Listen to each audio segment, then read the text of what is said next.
Hi guys, this is Chhavi Mittal and I'm going to try to bust all the myths related to pregnancy.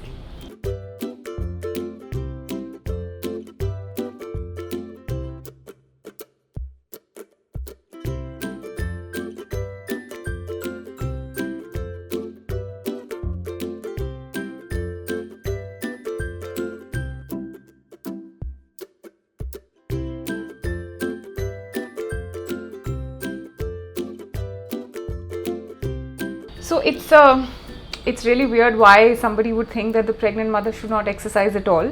If the pregnancy is normal and there are no other complications or there are no special circumstances, then exercise is not only allowed but it is imperative. I think certain amount of exercise, whatever the mother is comfortable with, whether it's walking, whether it's swimming, it's all good. Whether it's yoga is really good. In fact, I even ran till the first 6 months of my pregnancy. There's nothing there's nothing written anywhere that a pregnant mother should not exercise, because it's really good for your own fitness.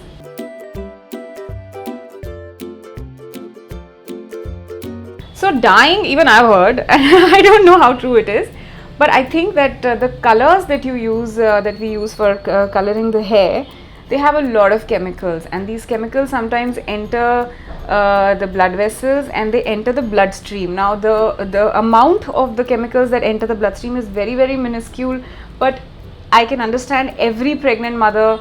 I mean, no pregnant mother wants to take a chance with the baby.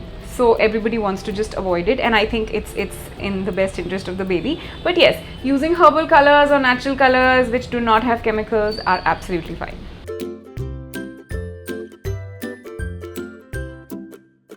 So this is my favorite, because you do not have to eat for two. Please just eat for yourself, because baby is going to take all the nutrition from you. So you need to make sure that you're eating well and nutritious food. That is important. Do not eat for two. Baby is like really small right now in your womb and doesn't need so much food.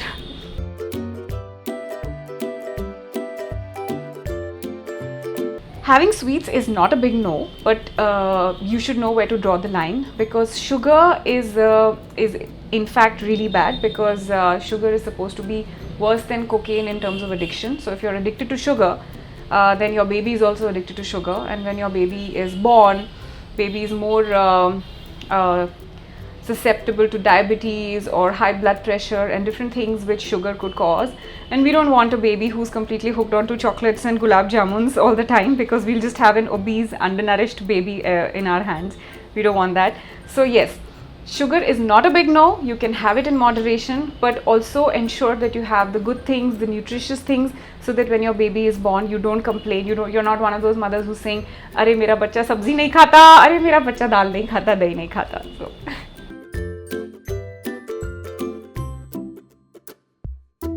why? Washing hair is important. I mean, you wash it as much as you need to. I mean, if it gets oily, you wash it. If it doesn't, you don't wash it. It's totally up to you. How does that affect the baby inside the stomach, inside the womb?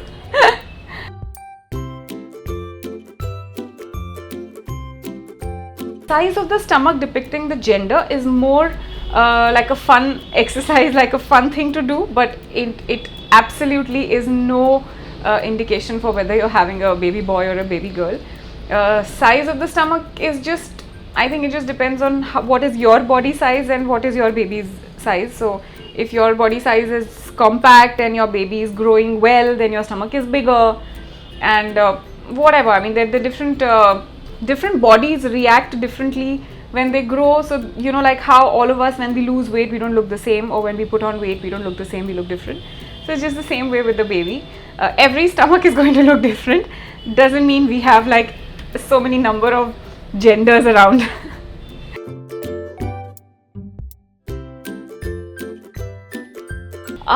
So flying gets difficult after the 7th month, 7th, 8th, 9th month. Flying is difficult for various reasons.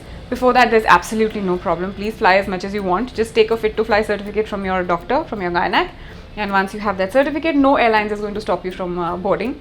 But after that, it's genuinely a concern, because some mothers go into labor early. So airlines as a policy don't want to risk that. a pregnant woman delivering on the flight without any medical support. That is a risk which the airlines also want to avoid, and of course the mother also wants to avoid. And sometimes because of the air pressure and the, what do you call it, the altitude and all, you start getting blood clots in your veins, and that could create a problem in the blood circulation. So after a 6-7 month, flying is not advisable.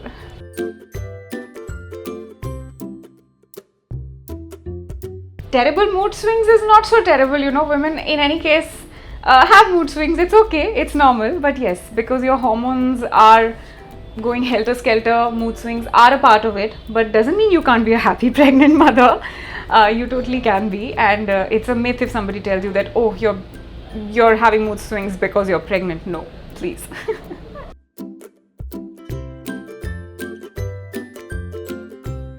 Strange cravings, yes. Again, it's related to your hormonal level. Sometimes you love one thing and the next minute you just hate that thing. So in my experience, these things don't happen. You don't have these cravings. They don't change every minute. But yeah, maybe every month. So 1 month I'm totally high on ice creams. The next month I'm totally high on salty food. Or 1 month I really want to eat fish. The next month I cannot bear the smell of fish. So yeah, it keeps changing as per your pregnancy and as per your hormones change. But yeah.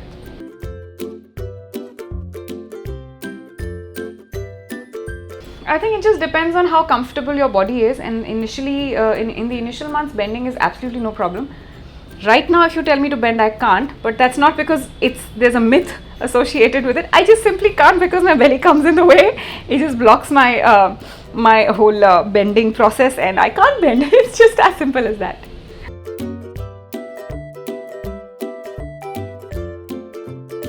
So I'll tell you what, the baby inside the uterus is an actual person.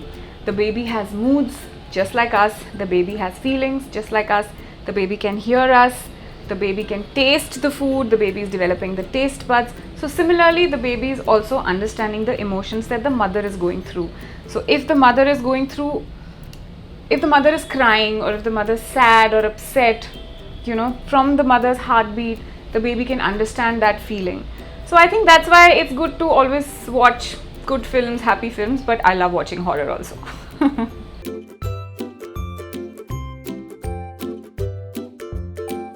Why would you not attend office regularly? I think I'm going to pop any day now. I am sitting in office right now. I'm working every day, and it's really great because firstly you want to instill good habits in your baby to come. The baby to come should not come with a notion to the world that being resting and not working is a good thing. I want my baby to know that working is good, and it's important for everybody to work, whether you're a baby boy or a baby girl. It's important for you to work. So that's the quality that I want to instill in my own children. So why would I set a wrong example for them?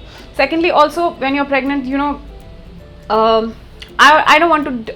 I want to distract my mind from any kind of discomfort that I may be feeling. So coming to office really helps because I only concentrate on work and I forget about my aches and pains, and it's awesome.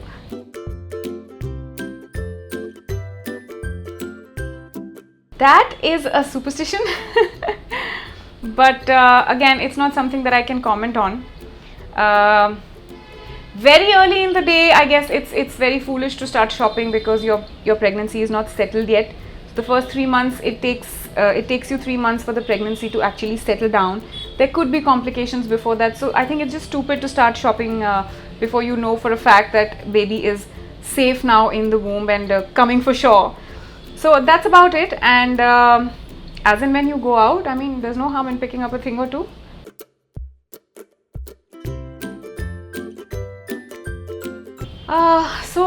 Mobile definitely has radiation, and it could be bad for the baby.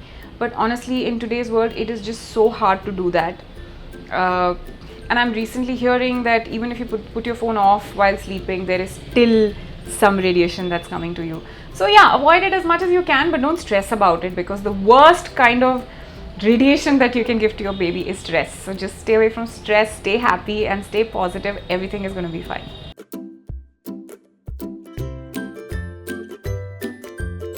Oh no, it's perfectly fine. Intimacy is absolutely fine during pregnancy.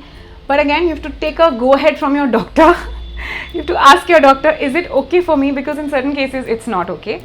But if your doctor gives you a green chit, then green card, then perfectly just go ahead and in fact, if you want to induce labor, there's nothing better than having sex, because it will completely instantly take you into labor if you're there.